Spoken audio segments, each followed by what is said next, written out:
Well, that's day one of the 2022 Magic Millions in the books, and it was a solid one. The average is at a really good level and the clearance is amazing and is only going to get better.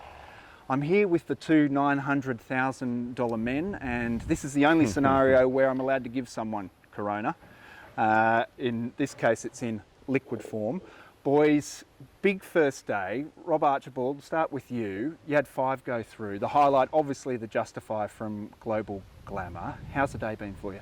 I think it's been good. I think our guys were optimistic going into the sale that there was plenty of demand there, and it's been reflected on day one. Yeah, no, so our guy over the moon. Obviously, the sale of Global Glamour was a big one. A lot of interest from her, from a lot of, potential big buyers, and yeah, we're very happy with what she, Sheamus being one of them. Me included. Yeah, she was a lovely filly, and I think she got the price she deserved. So yeah, our guys very happy, and hopefully it continues for the next few days. Does that vindicate the whole mare acquisition spree you went on when Justify first hit these shores as well, a result like that? Yeah, I think so, somewhat. Yeah, I think so. It's a start. She was one of the first big ones that they bought, and yeah, look, it's early days. They bought a lot of mares, and they're just starting to filter through now through the sales, and let's hope it keeps trending the right way. But yeah, it certainly does. It gives everyone confidence, and I'm sure the people that bought those mares to get a reward like that is very positive, and still a long way to go, but yeah, very, very positive start. I want to come back to Justify because I want to find out who at Coolmore was having the midlife crisis. But Sheamus, the Vinny filly from Harlem River, this is the only one you bought on your own behalf today, and you must have really liked it. I did. I've been trying to collect some of these Vinny fillies, and not only Vinny fillies, actually been trying to just collect some nice fillies over the last few years. Put together a good broodmare band. You constantly go to these sales and you see these, $600, $700, $800, $900 million lots go through. The boys that I'm acting on behalf of, they want to be in that position. So we love our racing, but looking to build for the long term as well. I understand these colt syndicates, they do a fantastic job in underpinning the market. I'm just sort of trying to swim a little bit in an opposite direction, I suppose. They've got deeper pockets than what we've got, so just trying to put together a really nice group of fillies that'll obviously turn into tomorrow's broodmares. Absolutely, and it's sort of come full circle. Hopefully you might be at the other end one day. Is that something you're sort of keen to explore more? For sure, yeah. Look, that's really what we're setting up to do. As I said to the boys, we'll be there, as vendors at Magic Millions and Easter in the future, and hopefully putting through $1 million lots ourselves. That's what we're sort of aiming towards. That's what we're building towards. I think the first of those are some of the mares we foaled down this year and put back in foal, and so hopefully we'll see the fruition of it in 2 or 3 years' time. What's it been like as a vendor in the lead up to the sale? Because the impression I got is that everyone who was fair dinkum's been here, and potentially we're having a little less chaff in terms of attendance around the grounds. Have you had plenty of interest the whole way through, or were there concerns? No, I don't. No concerns. I think there might be a few people not here, but the inspection rates were still very high. So same as previous years, or if not a bit more. And the inspections on the farm were high. So there was obviously intent and interest from a lot of people, and based on today's results from the right people. So yeah, I think it's been great. I think everyone's been in such a good frame of mind, and it's always a sale that sort of creates that great atmosphere. And I think, look, if today's anything to go by, the next few days are going to be enormous. So through the roof really. There's a lot of action on the green screen, I noticed today, a lot more than most yearling sales, Yeah. And so the amount of bidders online, I'd say for a Magic Millions yearling sale was definitely above the norm. So whether they've done pre-farm inspections or whether they're getting mail here from their agents and that sort of stuff, I think it was pretty clear that a lot of the people who couldn't make it here were still being active. What do we expect moving forward? I mean, day one, the format tinkered with last year. I think it makes day one a lot easier on both buyer and vendor, right? But you mentioned atmosphere, Rob. Is day one a little bit trickier to acquire a horse, Sheamus, because the atmosphere, the hype's there a little bit? No, I actually think the sale sort of settles in a little bit, I think at one stage there I checked, there was only about 12 passings at one stage. It was tracking at 90-something%, and I think of those 12, probably 10 were in the first 40 lots. You know, I think if anything, people feel their way into the sale a little bit. I think day one sort of sets the trend. My own opinion is that the sale quality actually gets better every day, right, for me, right through to Saturday night. So I hate to say it, from a buyer's point of view, but I actually think it's going to be harder to buy a nice horse.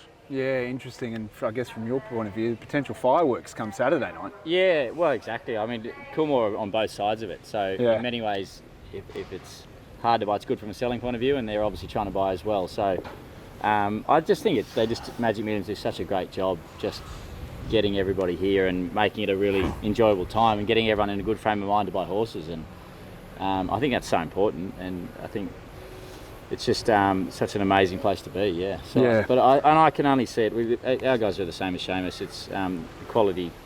The general consensus is the quality gets better as the days go on. So it's who knows where we're going to end up by Saturday. I've got to talk about it. I want to mention too, Saxon Warrior has first yearlings this year, and one of them, with a lovely horse went through today.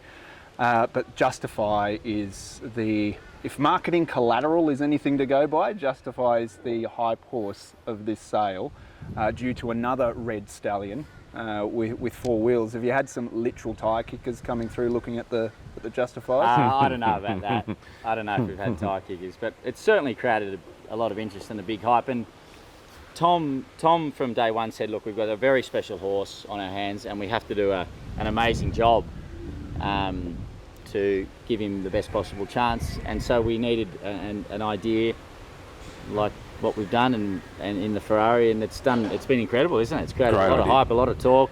Great idea. It's a massive incentive for people, and it's I think from our point of view it's been successful, and we just hope now that someone can be the lucky. Yeah, hopefully it goes off. That's what I want to see. I want to see it go off. Exactly. It's the world's longest lottery lead-in. Absolutely. In terms of that, it's the hype will only continue to grow. And what a great sale to launch, giving away a Ferrari at the Gold Coast of all places. Like it's the fitting place, isn't it? They've been pretty good. There's 16 races there. I think it is 16. Yeah, 16 races, they can win it. They haven't.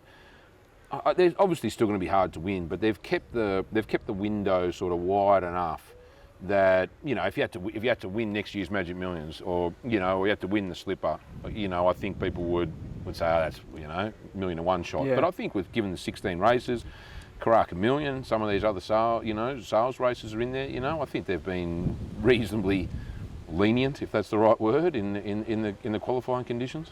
Great call out, and that segues perfectly into the two new Magic Millions races in terms of new opportunities for buyers with the racing manager hat on. You said you're shopping, Yeah. you guys.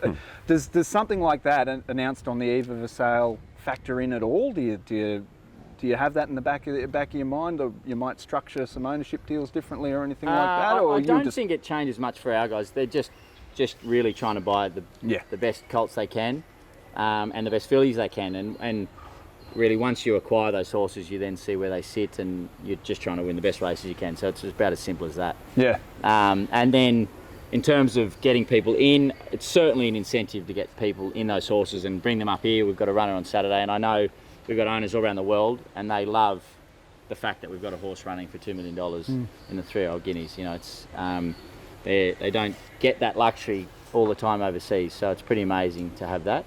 And here now in Sydney and Melbourne, aren't we? We're racing for a lot of money every week, and it's just an amazing environment to be involved in. And whenever we explain to the guys in the ownership overseas that this is what the horses are racing for week in, week out, they're blown away. The only thing you should be doing different there is probably a few more should go in Mrs. Magnier's name, just to make sure they're qualified for the 500. I've never seen so many blokes whose wife's enthusiastic developed a for sudden owning. interest in ownership. It was a great incentive, that, and it's worked a treat. More opportunities to recoup must be good for you, right? Absolutely. Look, the reality is that all these, a big race day, it's something that people really want to be part of, and I think I wouldn't know what to attribute to it, but I'm sure that there is a percentage of these sale prices that are attracted, the extra bid, the extra two bids are attracted by the fact that these horses are now eligible for the Magic Million series, which they, you know, back in the day, there was a 2-year-old, then there was a 3-year-old, and I think, you know, talking before like about the window of opportunity, I think that was too small for a lot of people. I don't think it quite had the punch. You know, but now you can get something that whacks away over 1,800 and still come here and race for good money. You know, you can come here last Saturday and race for $250,000 for a Class 3 horse. Yeah, true. It's they have, you know, broadening the spans of those races. I think's made a big difference. And expands the calendar, right? Like summer racing has been a bit of a roller coaster over the last 30 years. Perth had its time in the sun, and the Magic Millions has always been a thing, but it's never been a carnival. It was a day for a long time. There are a few horses that maybe aren't spring or autumn horses that get an opportunity, right? Yeah, absolutely. Sure. I mean, it's exactly right. You know, if they don't measure up in the autumn or the spring, you've got fantastic options both sides of that. So yeah, I would no doubt it's only positive. And as we were saying before, we're just extremely lucky to be in such a buoyant market. For sure. And such a great racing environment, and you know, we're just lucky to really be all part of it. Now, their big, sorry, go ahead. No, you go, Sheamus. I was going to say their big point of difference, I think, here now is you know, they get all the stars in to play polo. They get all the guns in, show jumping now. You know, like this is I know people who come to this week and don't set foot on the sale ground. Yeah, you know, they've literally created, and like nowhere else in the world, they've created a full week of events, carnivals. You know, I've got mates they're going to the Calcutta, they're going to. They'll be lucky to see a horse for the week, you know, like, and where else in the world do people go to a horse sale as a holiday destination? Well, imagine bringing your kids up to the Goldie for a holiday, going down for a surface paradise, and see 14 horses running past you. Mate, it costs you $1,000 a day to go out to the theme parks. Yeah, it's not a cheap holiday, but it's an enjoyable one. absolutely. Oh, it should be reinvested in horses, not theme parks. Am I right?